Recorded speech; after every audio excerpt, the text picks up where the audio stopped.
You're still not disappointed about it. You're not moping around, feeling sorry for yourself because if that happens, we'll lose again this week. But I don't think that's the approach. And I think we've had 2 very successful practices so far, and finish off tomorrow on Thursday and polish it up on Friday.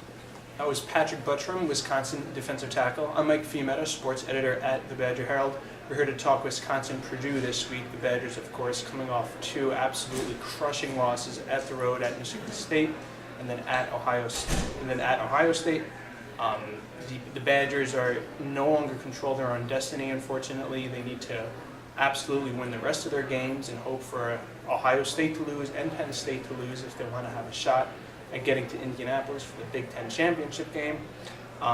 Elliot, with all this going on, it seems like there's one very clear thing, at least the Wisconsin defense needs to work on, and that's not allowing any more big plays. Yeah, that's right, Mike. The defense definitely needs to cut back on those big plays. That's basically why they lost the last 2 games, big plays at the end of the game. Purdue, though, has struggled to make big plays this year. They have a very small amount of plays that have gone over 30 or 40 yards, maybe one that's gone over 50 yards. But, the defense obviously doesn't want to bank on that. I think the thing from Ohio State is we need to finish games. Is really what it is. And yeah, you can tell from Butrym, Elliot, that the Badgers absolutely focused on limiting those big plays. It's obvious that that's what's killed them. And on the road, you just can't have that of all places.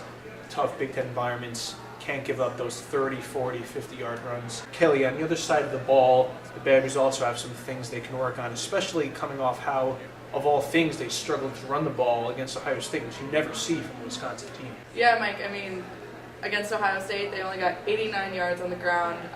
They did gain over 100 yards, but from sacks, they lost a couple of those yards. And that was the thing. Russell Wilson got sacked more than he ever did, especially the offensive line just does not look to be playing up to the level they played last year. Right, and as a result, Monty Ball only got 85 yards on the ground, which is the least amount of yards he's had all season. And this is the first time Wisconsin hasn't had a 100-yard rushing game since November 2009 against Northwestern. Absolutely. You can see Wisconsin in a bit of a tricky scenario right now, no longer, again, controlling their own destiny. It will be a great game to watch this weekend at Camp Randall, that's for sure. The Badgers are going to love being at home again in front of their own 80,000 fans. So for the Herald, I'm Mike Fiammetta. I'm Elliot Hughes. And I'm Kelly Erickson. Thanks for watching.